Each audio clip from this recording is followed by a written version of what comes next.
Allahumma inna nas'aluka bi asma'ikal husna wa sifatikal ula an tu'allimana ma yanfa'una wa an tanfa'ana bima 'allamtana wa an tazidana 'ilman wa 'amala wa an taj'ala hadzal 'amal khalisan liwajhikal karim wa an tusahhila lana umurana wa talabana fil ilmi wa an tusliha lana qulubana wa syu'unana kullaha wa alla takilana ila anfusina tarfata ain.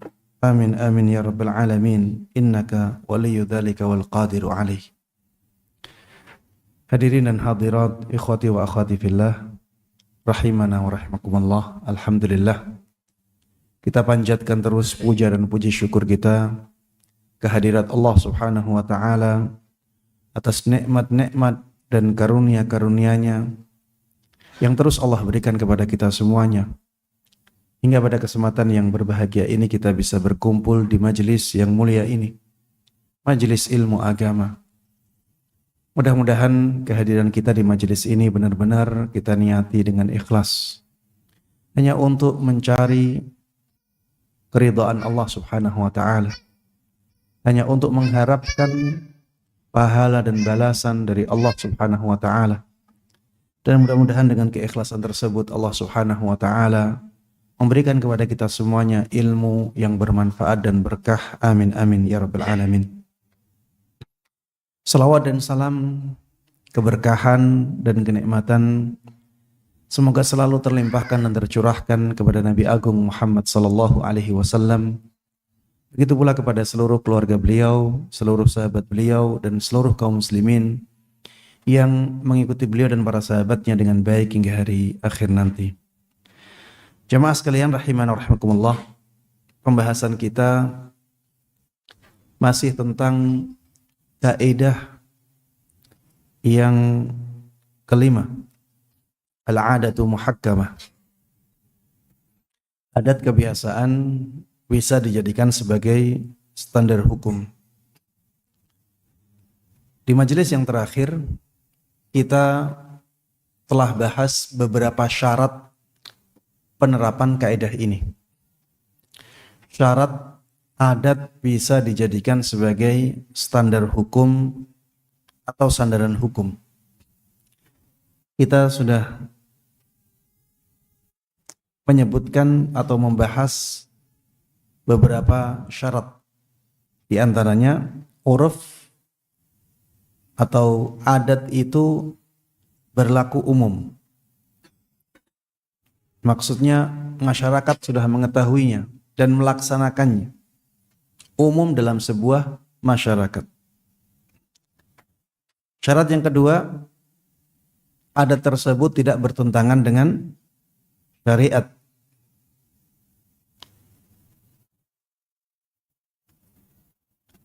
Syarat yang ketiga, ini yang belum kita bahas, akan kita bahas pada kesempatan kali ini. Juga syarat yang berikutnya, yaitu syarat yang keempat.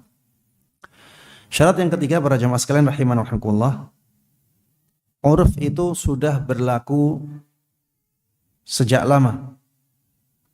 Bukan sebuah uruf baru atau bukan sebuah uruf yang baru terjadi belakangan. Jadi uruf yang menjadi acuan hanyalah uruf yang menyertai uruf yang sudah ada sebelumnya, bukan uruf yang muncul belakangan. Uruf ini sama dengan adat ya, dalam pembahasan ini, dalam konteks ini uruf sama dengan adat ya. Jadi kebiasaan yang bisa menjadi acuan adalah kebiasaan yang sedang berlangsung, kebiasaan yang sudah ada sebelumnya, bukan kebiasaan yang muncul belakangan. Di sini dicontohkan, kalau ada orang yang mengatakan, demi Allah, aku tidak akan makan daging selamanya. Dan kebiasaan masyarakat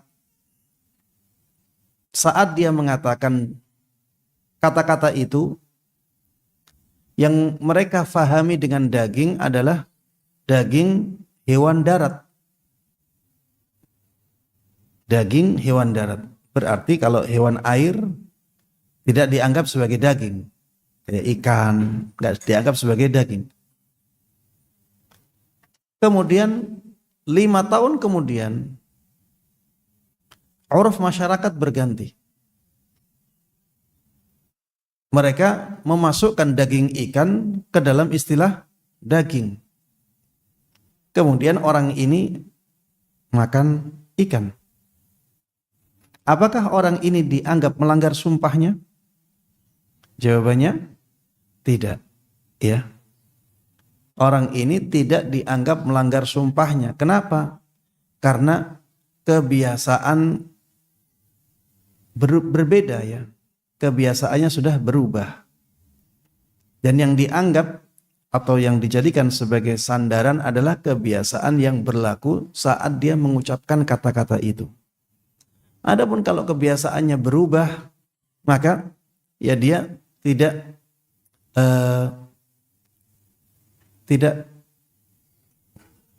mempengaruhi ya, tidak mempengaruhi hukumnya.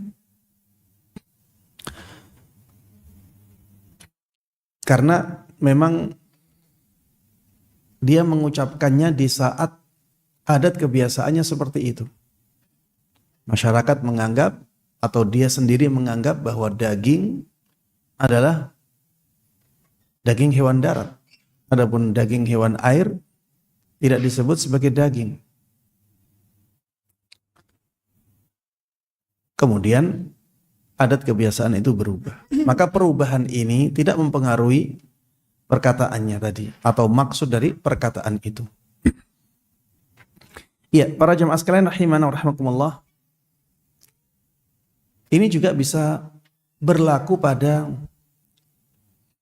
dua daerah yang berbeda. Ya. Kalau misalnya seorang mengatakan di Indonesia, saya tidak akan meninggalkan seorang budak di sebuah rumah. Saya tidak akan meninggalkan budak sendirian. Dia mengatakan seperti ini di Indonesia.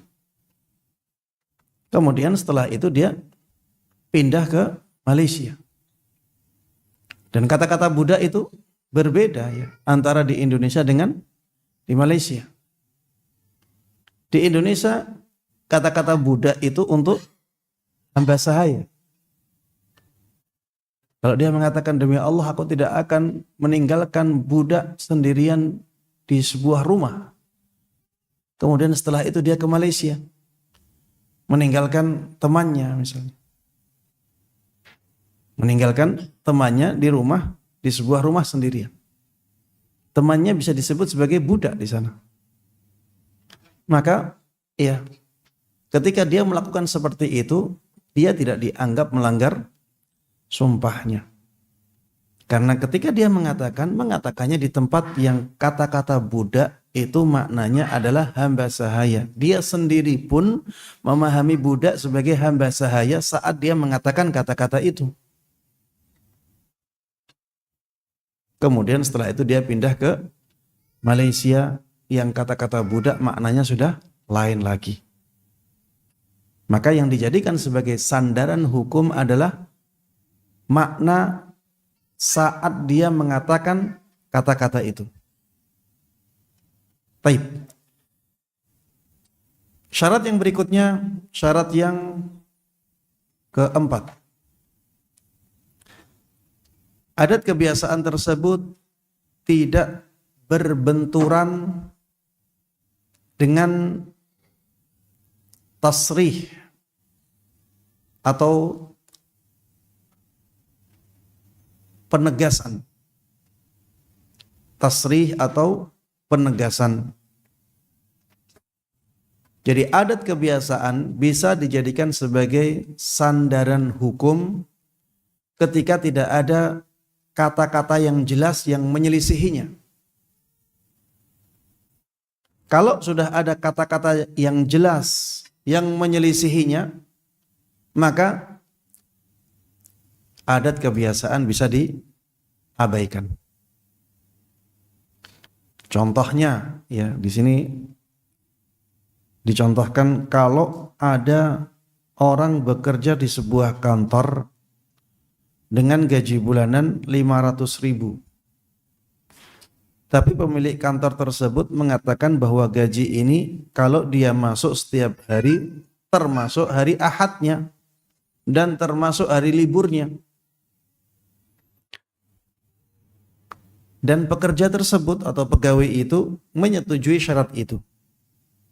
Maka pekerja tersebut diwajibkan masuk setiap hari meskipun kebiasaan di masyarakatnya kalau hari Ahad itu libur.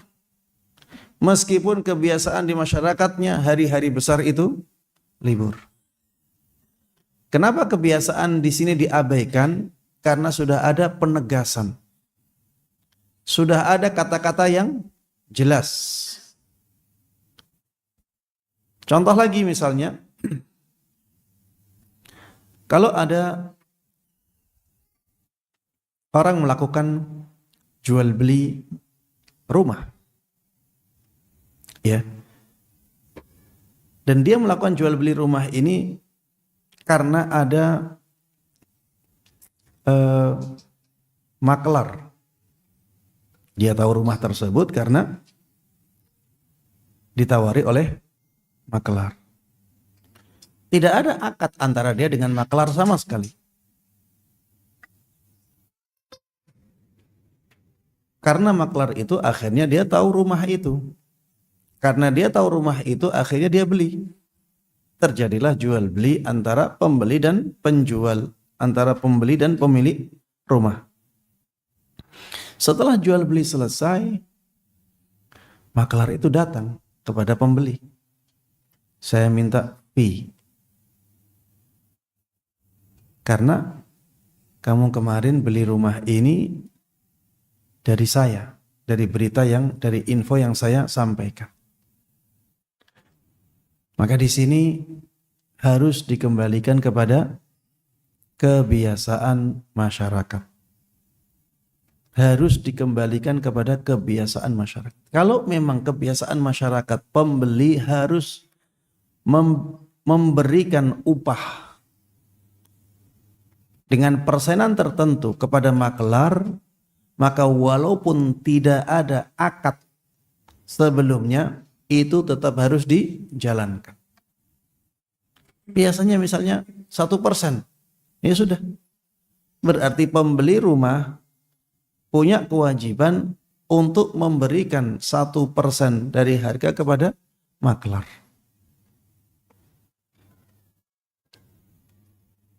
Kecuali apabila dari awal pembeli sudah mengatakan kepada maklarnya, saya nanti kalau beli, saya tidak ngasih kamu sama sekali ya.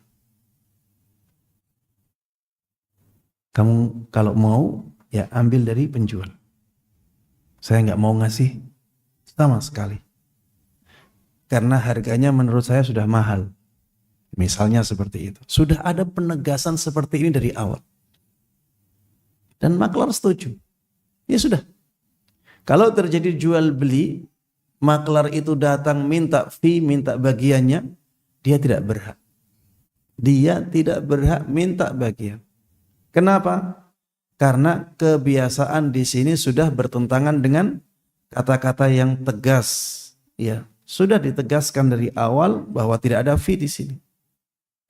Maka adat kebiasaan itu harus ditinggalkan di sini. Sudah tidak bisa dijadikan sebagai sandaran hukum lagi. Contoh lagi misalnya, ya, kalau ada orang dia ingin memperbaiki rumahnya. Kemudian terjadi akad dengan tukang. Kemudian berjalan perbaikan rumah itu.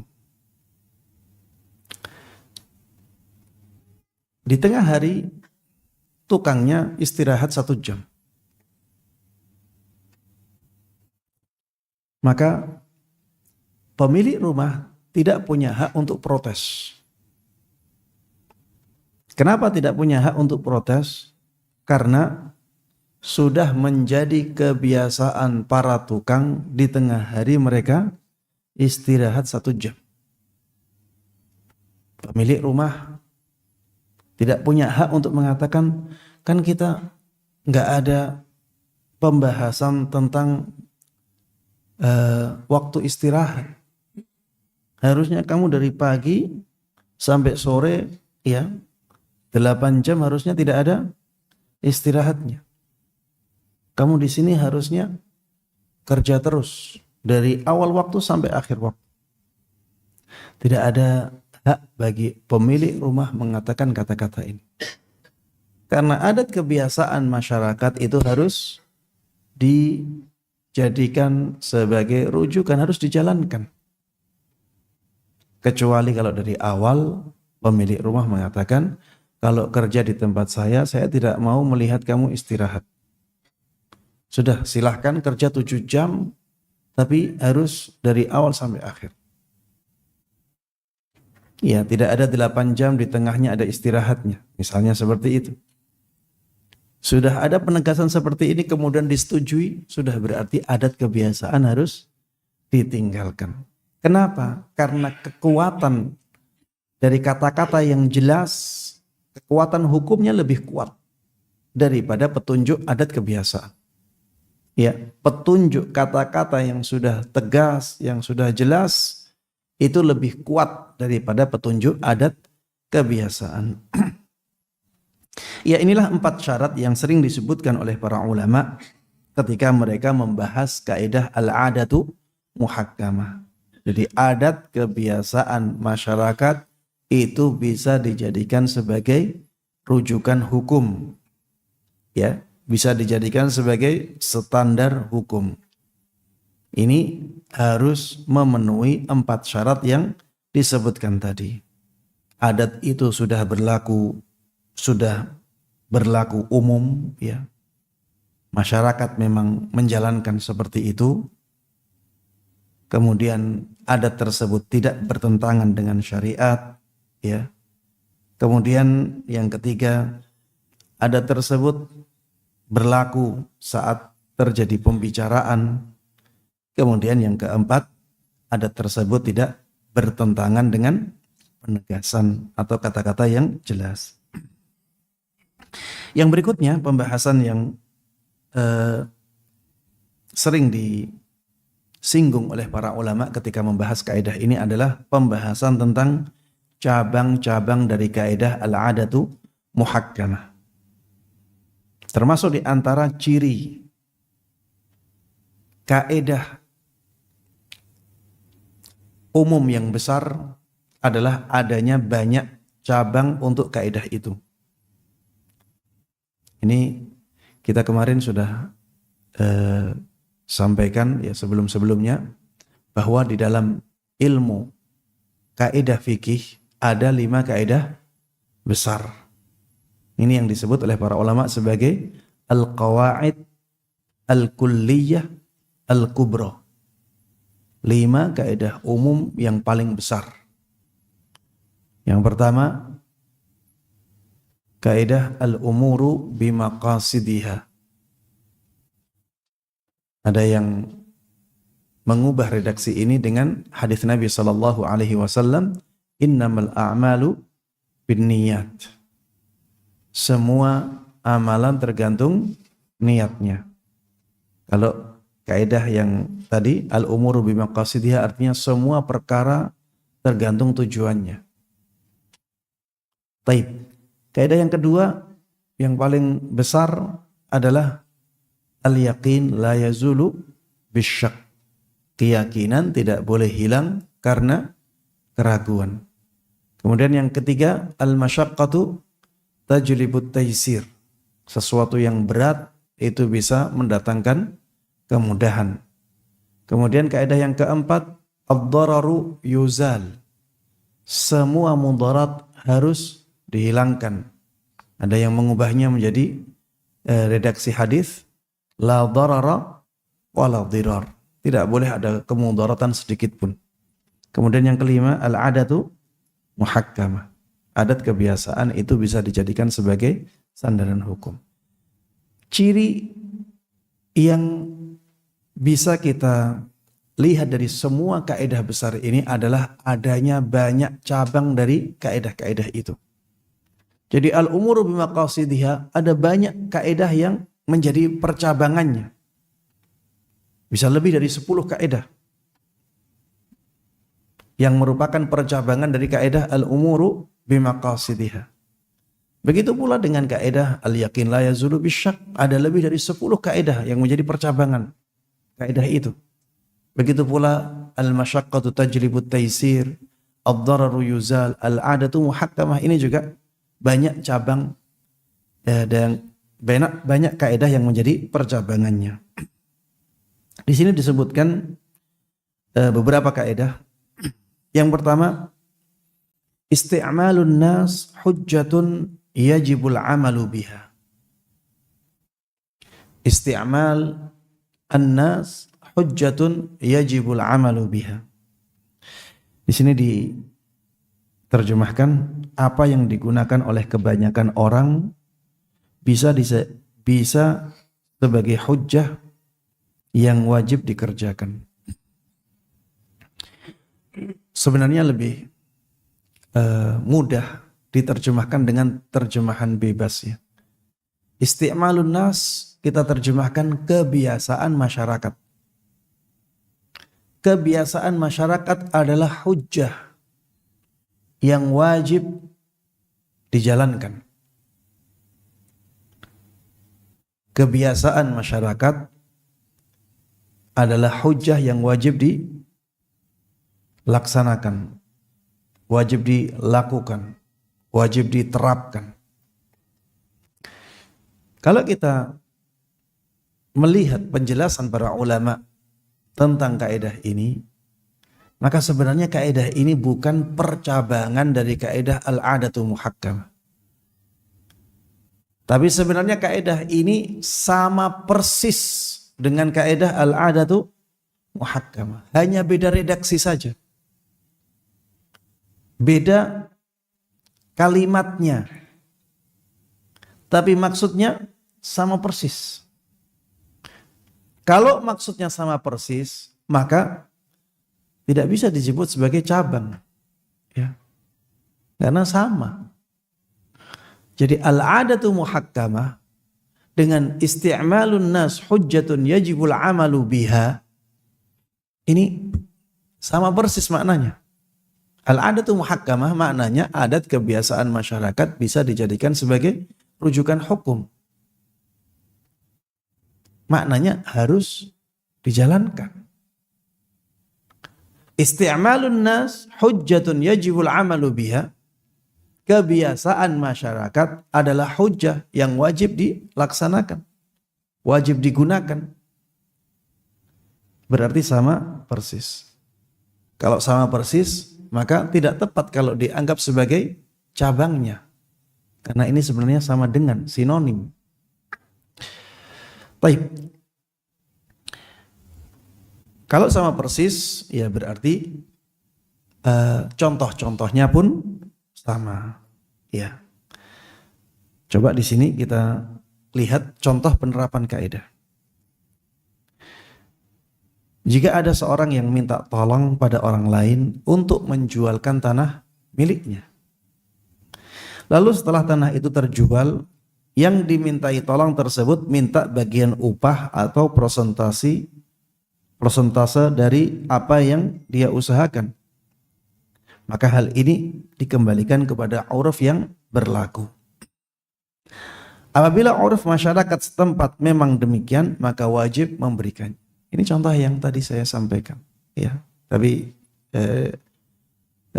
ini melihatnya dari makelarnya.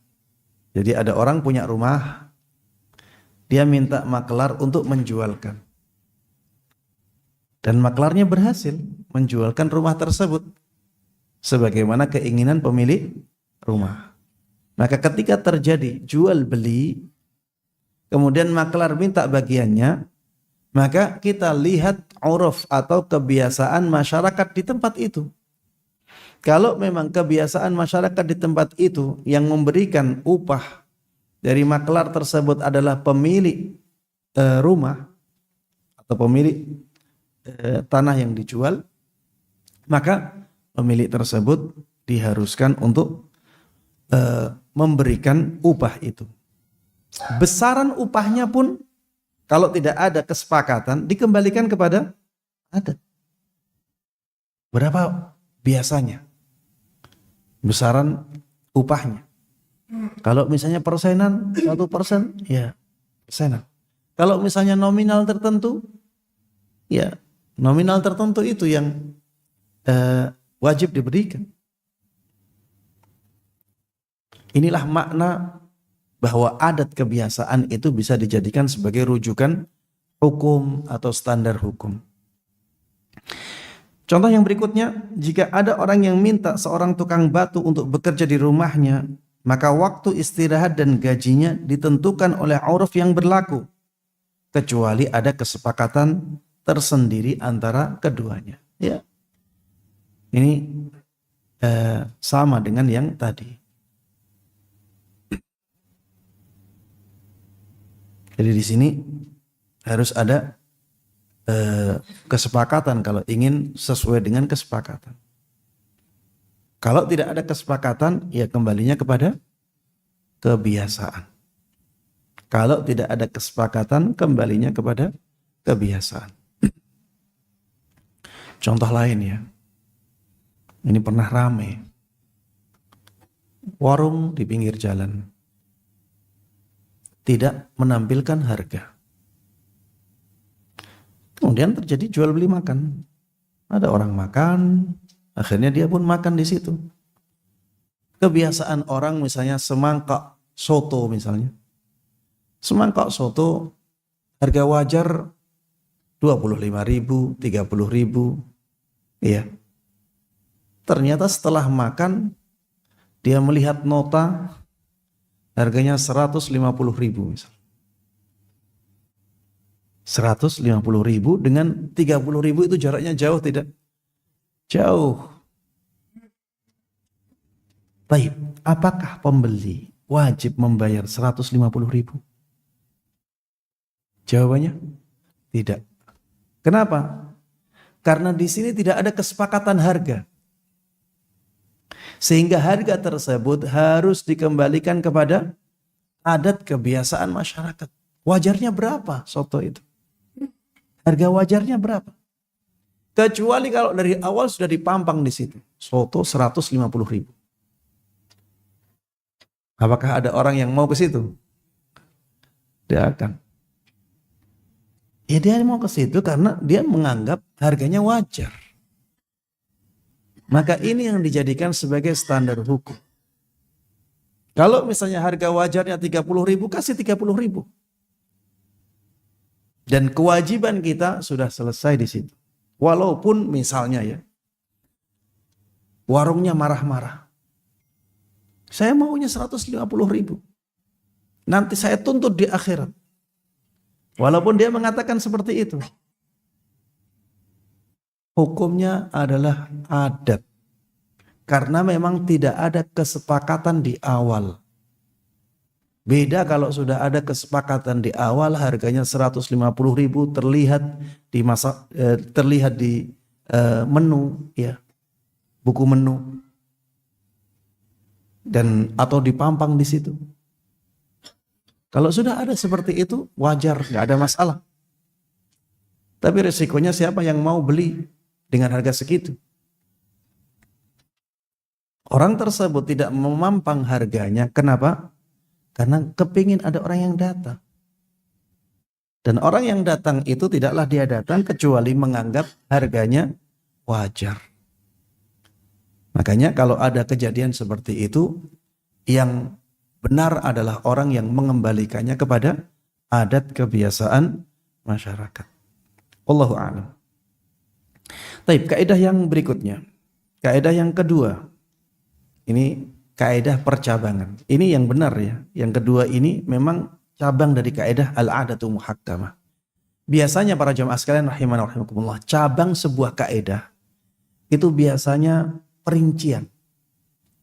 Misalnya penyebutan syarat atau pembatasan keumuman kaidah. Ya ini bisa dikatakan sebagai percabangan, iya. Tapi kalau kaidah yang pertama tadi sama persis antara al-'adatu muhakkamah dengan isti'malun nas hujjatun yajibul amalu biha, itu maknanya sama persis. Makanya kalau disebut sebagai cabang menjadi kurang pas. Kalau ini yang kedua ini memang dia membatasi atau menyebutkan syaratnya. Kaidahnya al-ibratu lil ghalibil katsir la lil qalilin nadir. Yang dijadikan sebagai standar adalah sesuatu yang berlaku umum dan banyak terjadi, bukan sesuatu yang sedikit dan jarang terjadi. Jadi yang bisa dijadikan sebagai standar hukum dari adat adalah yang sudah banyak terjadi, sudah umum. Adapun kalau misalnya ada praktek masyarakat tertentu, tapi praktek itu masih dilakukan oleh sedikit orang atau masih jarang dilakukan, maka praktek yang seperti itu tidak bisa dijadikan sebagai standar. Kalau misalnya ya ada orang yang memesan tukang, kamu besok kerja di tempat Ana ya, Ana ada beberapa bagian di rumah yang harus diperbaiki. Dia tukang, bukan kenek, tukang ya. Dan dia akhirnya bawa kenek. Kemudian terjadilah perbaikan rumah. Perbaikan rumah terjadi 3 hari. Kemudian setelah itu ya ada pemberian gaji, upahnya. Pemilik rumah karena tidak ada akad antara kedua belah pihak akhirnya mengembalikan kepada kebiasaan. Kalau misalnya kena itu biasanya 120.000, sedangkan tukangnya 150.000. Akhirnya dihitung selama 3 hari. Tiba-tiba tukangnya mengatakan, kok upah saya sedikit? Kok upah saya sedikit? Di sana ada tukang digaji dengan 200.000, saya mau gaji yang itu. Padahal kebanyakan orang gajinya kalau tukang ya 150.000 misal. Satu hari. Maka di sini yang lebih kuat adalah perkataan orang yang menggunakan adat yang sudah berlaku umum. Adanya 1-2 orang yang gajinya lebih dari itu tidak mengganggu standar hukum ini. Tidak mengganggu adat kebiasaan masyarakat. Kalau ingin gaji yang tinggi seperti itu, harus dari awal. Saya nggak mau digaji 150.000 sebagaimana banyaknya orang. Tenaga saya ahli. Saya kalau menggarap sesuatu halus, tidak seperti kebanyakan orang. Maka saya maunya digaji 200.000. Harus dari awal seperti itu. Karena kalau tidak seperti itu, akhirnya akan terjadi perselisihan. Kalau tidak dikembalikan kepada adat kebiasaan, maka perselisihan tidak akan selesai. Makanya kita harus mengembalikannya kepada adat kebiasaan. Kalau tidak mau dikembalikan kepada adat kebiasaan, maka katakan secara tegas agar petunjuk adat kebiasaan itu bisa ditinggalkan.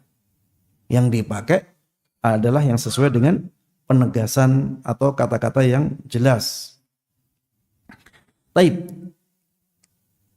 Ini ada kaidah yang mirip ya, tapi dengan redaksi lain. Al-ibratu lil ghalibi syai' la lin nadir. Yang dijadikan sebagai dasar hukum ya adalah adat yang berlaku umum, bukan yang jarang terjadi. Ya sama dengan yang sebelumnya. Baik, ini juga ada redaksi lain dengan makna yang sama.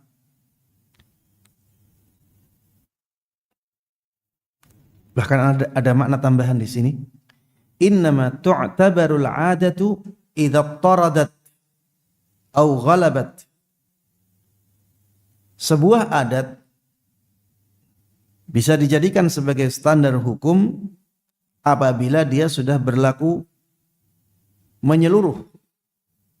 Berlaku menyeluruh maksudnya bukan hanya mayoritas orang yang melakukannya, tapi semua orang melakukannya.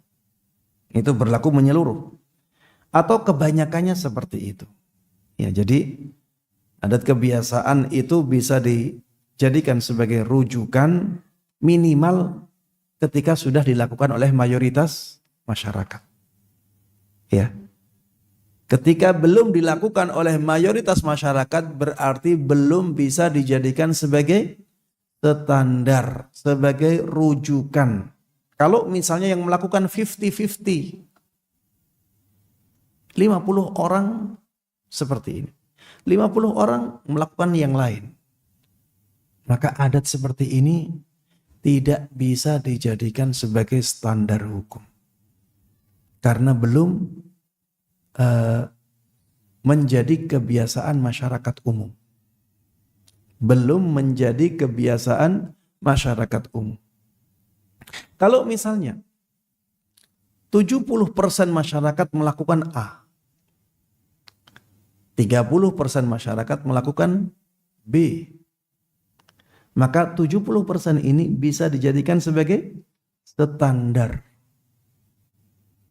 Karena itu masih berlaku umum ya. Dan banyak, 70% itu sudah dianggap banyak. Maka bisa dijadikan sebagai standar. Wallahu a'lam.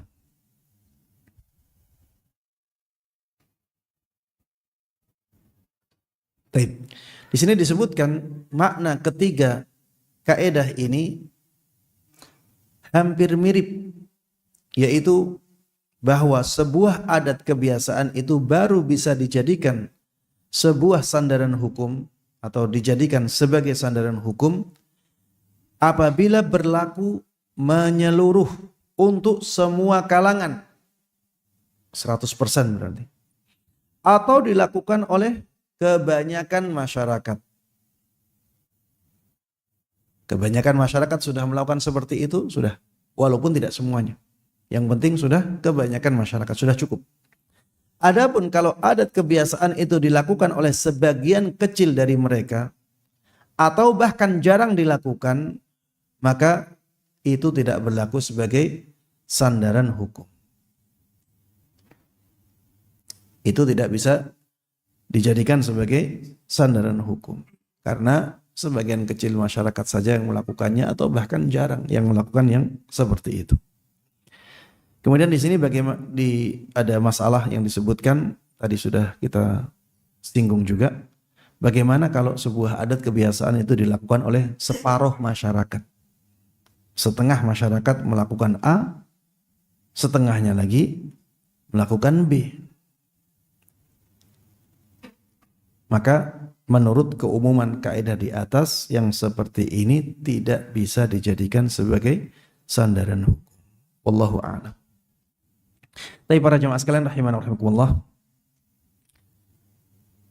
Kaidah yang ketiga insyaallah kita bahas di kesempatan yang berikutnya. Sisa waktu kita gunakan untuk sesi tanya jawab. Wallahu taala alam, sallallahu wasallam wa baraka ala nabiyina Muhammadin wa ala alihi wa sahbihi wa man tabi'ahum bi ihsan ila yaumiddin walhamdulillahi rabbil alamin. Baik, silakan. Jazakallah khair Ustaz atas ilmu yang Ustaz sampaikan pada sore hari ini. Bagi jamaah yang ingin bertanya, dipersilakan.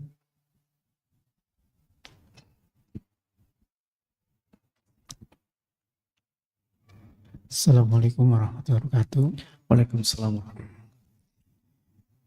Dalam penjelasan tadi Ustadz menjelaskan banyak sekali terkait dengan contoh-contohnya itu terkait dengan muamalah ya, dalam artian kaitannya dengan tukang ya, dengan dagang seperti itu. Yang menjadi pertanyaan adalah secara kualitatif bagaimana kita mengukur bahwa di masyarakat itu berlaku 50%, 30% atau 70%. Sehingga kita bisa menetapkan atau berketetapan bahwa inilah yang berlaku. Itu yang pertama.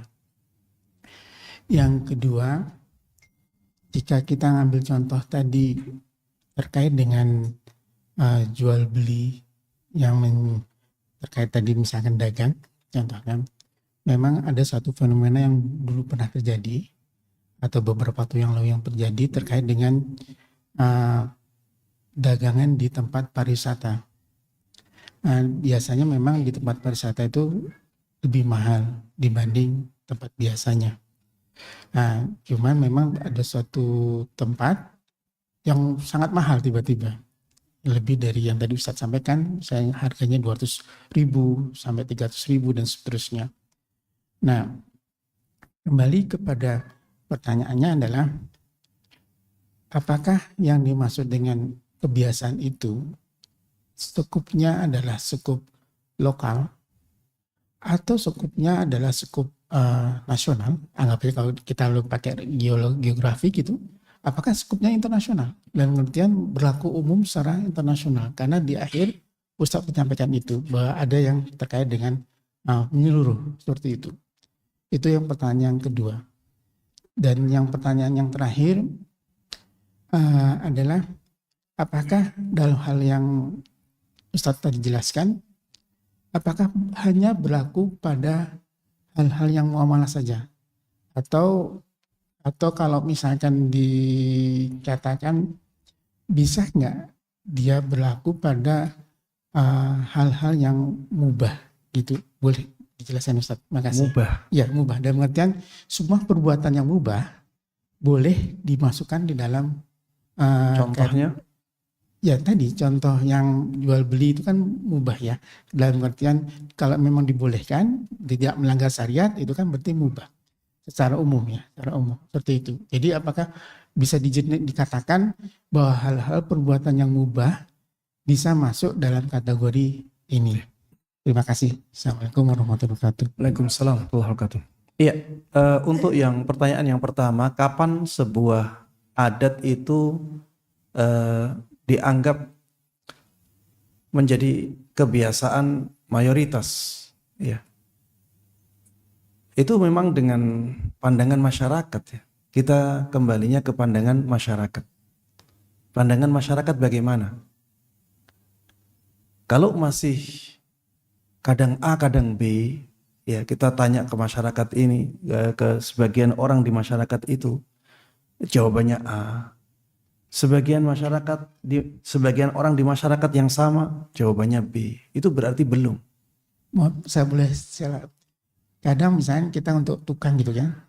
Kadang kan kita tidak menanya secara menyeluruh ya. Kita kadang, maaf Ustaz, jadi kita semua bukan ahli statistik gitu ya. Sehingga kita bisa menanggap gitu ya. Apakah kita cukup dengan menanya 1-2 tetangga kita, misalkan gitu ya, terkait dengan tukang, kemudian kita dianggap oke. Karena kita menanya 2 orang, ternyata 2 orang ini 100% mendapat I. Tapi ketika kita tanya 2 orang ini, ternyata pendapatnya berbeda. Apakah perlu kita mencari pendapat yang ketiga? Itu maksud saya, dalam mengambil kepastian ya, kepastian kualitatif ya tadi seperti itu. Maaf. Iya, memang ketika misalnya masalah tukang ya, kita bertanya kepada orang yang memang sudah tahu tentang masalah itu. Sudah biasa mempekerjakan orang. Ya biasanya seperti ini, biasanya segini kalau di sini. Dia akan tahu, kita bukan bertanya kepada sembarang orang yang tidak tahu ya. Tapi memang orang yang sudah berpengalaman di situ. Dia sudah mempekerjakan banyak orang. Kemudian kita tanya ke orang lain lagi yang sudah juga pengalaman seperti itu. Akhirnya kita bisa mengetahui, oh memang standarnya seperti ini. Itu bisa dijadikan sebagai standar. Dan bertanya tentang adat kebiasaan itu mudah. Karena dia dirasakan oleh semua orang atau oleh sebagian besar orang. Sehingga mudah ya, orang ini punya pengalaman A, orang ini punya pengalaman yang sama, orang ini punya pengalaman yang sama. Kita tanya pengalaman mereka. Kalau misalnya dia tidak pengalaman, ya dia akan, anak nggak tahu kalau gaji tukang di sini. Jadi kita tanyanya kepada orang yang memang sudah punya pengalaman di tempat itu. Ya. Dari situ kita bisa mengambil kesimpulan bahwa ini adat kebiasaan di masyarakat sini. Karena akad itu terjadi di masyarakat ini, maka kita kembalikan ke adat kebiasaan masyarakat sini. Taib, itu yang pertanyaan yang pertama. Ya. Pertanyaan yang kedua tentang apakah adat kebiasaan itu skupnya daerah atau skupnya nasional atau internasional? Ada adat-adat yang memang berlaku khusus di daerah tertentu. Sehingga kalau pendatang datang ke situ, ya kemudian dia menganggap adat kebiasaan di situ itu sama dengan adat kebiasaan daerah asalnya, ini tindakan yang tidak benar ya. Dia salah ketika harus menyamakan semua daerah dengan adat dia. Adat itu di sebuah masyarakat ya bisa berbeda dengan masyarakat kecil yang lainnya. Maka itu yang dijadikan sebagai standar di masyarakat itu. Tidak bisa kita katakan ini harus berlaku satu kabupaten ini. Bisa jadi satu kabupaten setiap desanya beda-beda adat. Bisa jadi seperti itu. Sehingga ketika kita berada di daerah tertentu, kita harus tanya tentang adat itu di daerah itu bagaimana. Nanti akan banyak ya masyarakat yang menyampaikan pendapatnya. Kalau ternyata masyarakat di situ pendapatnya A semua, ya berarti adatnya seperti itu. Kalau masyarakat itu pendapatnya ada yang A, ada yang B, dan ternyata berimbang, berarti nggak ada adat yang jadi patokan di situ.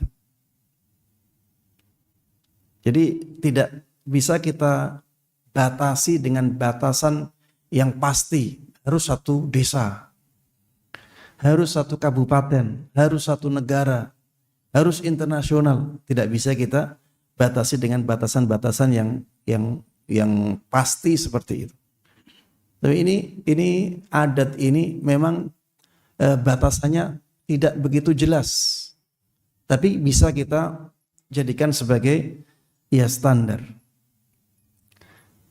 Baik. Ada adat juga yang memang berlaku internasional. Di semua daerah berlaku adat seperti itu. Ya ada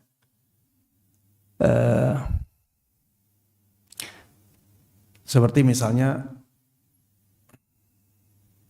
isyarat ya, bahasa isyarat banyak yang berlaku internasional. Ketika ada isyarat seperti ini maksudnya dia setuju, dia mengatakan bagus. Ini bisa difahami oleh semua masyarakat di seluruh dunia ketika ada isyarat seperti ini. Ini adat yang berlaku umum, berlaku internasional.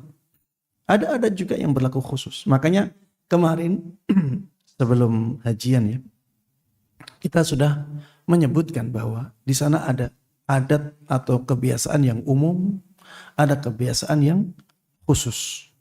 Adat kebiasaan yang umum itu yang berlaku di semua masyarakat dunia. Ada kebiasaan khusus atau adat kebiasaan khusus yang hanya berlaku pada masyarakat-masyarakat tertentu. Kemudian kita sudah bahas juga bagaimana dengan adat umum, bagaimana dengan adat khusus ini hukumnya ya di pertemuan yang sebelumnya.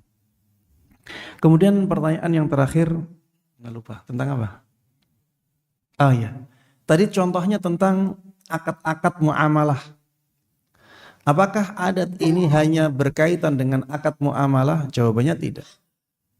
Jawabannya tidak. Bahkan kita pernah sebutkan ya, ada adat yang berlaku pada orang tertentu. Hanya berlaku pada dia. Ya seperti adat haidnya. Adat haid. Dia biasanya haidnya itu 7 hari. Bagaimana kalau ternyata di haid yang berikutnya hanya 5 hari. Setelah itu keluar cairan putih misal. Gimana dengan seperti ini? Apakah yang dianggap adalah adatnya tetap 7 hari? Ataukah yang dianggap adalah tanda khusus itu? Kalau misalnya masih diragukan, ya biasanya 7 hari. 5 hari kemudian ada bercak-bercak. Sampai 7 hari baru selesai. Ya. Apakah bercak ini dianggap sebagai darah haid ataukah tidak? Ini adat kebiasaan pada person tertentu. Bisa juga adat kebiasaan itu ya di sebuah keluarga, tidak berhubungan dengan muamalah. Biasanya orang ini kalau mengatakan kata-kata ini, dia itu marah biasanya. Maksudnya dia itu marah. Dan kebiasaan seperti itu tidak ada di orang lain. Bisa dijadikan sebagai standar. Ya jangan marahlah. Kalau dia mengatakan kata-kata itu, kita bisa menganggapnya sebagai orang yang sedang marah. Karena dia memang punya adat kebiasaan seperti itu. Nah, ini intinya masalah adat ini tidak hanya berhubungan dengan muamalah. Bahkan sebagian ulama itu menganggap kaedah ini itu kaedah mustarakah. Mustarakah maksudnya dia kaedah fikih, dia juga kaedah usul fikih. Kaedah fikih karena bisa diterapkan pada perbuatan manusia. Kaedah usul fikih karena bisa diterapkan pada kebiasaan syariat dalam memilih kata-kata. Misalnya, wal asr, innal insana lafi khusr. Al asr itu ada 2 kemungkinan makna. Ada kemungkinan makna zaman, ada kemungkinan makna waktu asar. Dalam kebiasaan syariat, kalau menyebutkan al-asr, itu apa yang dimaksud? Apakah waktu asar? Ada yang mengatakan syariat itu kalau menyebutkan kata al-asru, itu biasanya yang dimaksudkan adalah waktu asar. Bukan waktu secara umum. Ya. Makanya ada wal fajr, walayalin ashar. Ada wal fajr, itu waktu fajar. Wad duha, itu waktu duha. Maka wal asr juga waktu asar. Bukan waktu secara umum. Ya, ada yang mengatakan seperti ini dan berdalil dengan al-adatu muhakkamah. Adat kebiasaan syariat itu bisa dijadikan sebagai standar hukum untuk memahami makna nas, bisa memakai kaidah ini. Ya, ada juga bisa diterapkan juga dalam firman Allah Subhanahu wa taala, wa fi sabilillah wa ibnis sabil. Wa fi sabilillah. Termasuk asnafuz zakah adalah fi sabilillah. Ketika kita melihat kebiasaan syariat menyebutkan fi sabilillah, ternyata itu khusus untuk para mujahidun. Ya, khusus untuk para mujahid di jalan Allah Subhanahu wa taala yang ikut perang. Maka kita fahami wa fi sabilillah sebagaimana kebiasaan syariat menyebutkan fi sabilillah untuk apa. Nah, ini salah satu penerapan dari kaidah al-adatu muhakkamah dalam dalil-dalil syariat. Ya. Baik. Satu pertanyaan lagi. Assalamualaikum Ustadz. Barakallahu fiik. Terima kasih untuk ilmunya. Pertanyaannya mungkin lebih ke kebiasaan umum gitu Ustadz, seperti memprint foto dan membuat dalam album gitu. Apakah itu dibolehkan? Kan secara hadis kan kita tidak boleh memajang foto, dan waktu itu koreksi jika Anda salah, Rasul itu menutup gambar foto yang dipajang gitu pakai kain gitu. Apakah dengan dengan mencetak foto terus masuk album dan kita menutupnya, itu apakah dibolehkan? Terus apakah itu sama dengan kita menyimpan di galeri HP gitu Ustaz, atau di laptop? Kan kita foto, kita simpan di galeri gitu, kan setiap waktu kita bisa buka gitu. Apakah itu dibolehkan juga, bagaimana Ustaz? Terima kasih. Baik. Iya, para jemaah sekalian rahiman wa rahimakumullah. Foto apabila di album ya, biasanya memang tidak ditampakkan ya untuk disimpan. Beda kalau foto itu di figura. Kalau di figura memang biasanya untuk ditampilkan. Kita juga bisa mengambil standar ini sebagai sandaran hukum. Sehingga kita bisa mengatakan kalau foto tersebut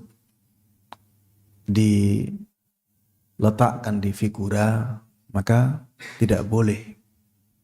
Kalau diletakkan di album, maka dibolehkan. Ini setelah pembahasan fotonya halal atau tidak. Setelah pembahasan fotonya halal atau tidak. Karena orang yang pembahasan di awal itu, apakah foto itu seperti lukisan? Ini pembahasan pertama. Kalau misalnya dikatakan tidak, foto tidak seperti lukisan, foto itu hanya menangkap bayangan sebuah benda. Maka pembahasan setelahnya, ketika foto dibolehkan, apakah semua foto dibolehkan? Kan jawabannya tidak. Ada foto-foto yang tidak dibolehkan, seperti foto yang menampakkan aurat. Ya. Setelah bersih misalnya, fotonya tidak ada hal-hal yang menyelisih syariat. Apakah foto itu tujuannya dipajang ataukah disimpan? Kalau tujuannya dipajang jelas tidak boleh. Ya, kalau tujuannya dipajang itu jelas tidak boleh. Karena apa? Karena fitnah foto bisa lebih besar daripada fitnah lukisan. Fitnah foto ketika dipajang bisa lebih besar daripada fitnah lukisan. Ya. Foto lebih real. Kalau lukisan saja tidak boleh dipajang, apalagi foto yang lebih nyata. Baik. Kemudian tadi disebutkan kalau di album apakah bisa disamakan dengan yang di galeri foto di HP? Jawabannya Anda melihat iya. Anda melihat iya. Ini fisik, ini non fisik. Tapi maknanya sama. Itu bisa ditutup, bisa tidak terlihat orang, ini bisa tertutup, bisa tidak terlihat oleh orang. Itu bisa dibuka, ini juga bisa dibuka. Ya, bedanya hanya fisik dan non fisik. Tapi secara maksudnya itu sama. Maksudnya ini bisa disimpan, ya. Ini bisa dibuka lagi. Ya, wallahu taala alam. Baik, demikian para jemaah sekalian rahiman rahimakumullah yang bisa kita bahas bersama pada kesempatan kali ini. Mudah-mudahan ilmu yang kita dapatkan di majelis ini bermanfaat untuk kita semuanya. Mudah-mudahan Allah Subhanahu wa taala memberikan kepada kita taufik untuk bisa mengamalkan dan menyebarkan semua ilmu yang sampai kepada kita dengan baik dan mudah. Amin amin ya rabbal alamin. Wassallallahu wasallama wa baraka ala nabiyyina Muhammadin wa ala alihi wa sahbihi wa man tabi'ahum bi ihsanin ila yaumiddin. Wa subhanakallahumma wa bihamdik asyhadu an la ilaha illa anta astaghfiruka wa atubu ilaik. Assalamualaikum warahmatullahi wabarakatuh.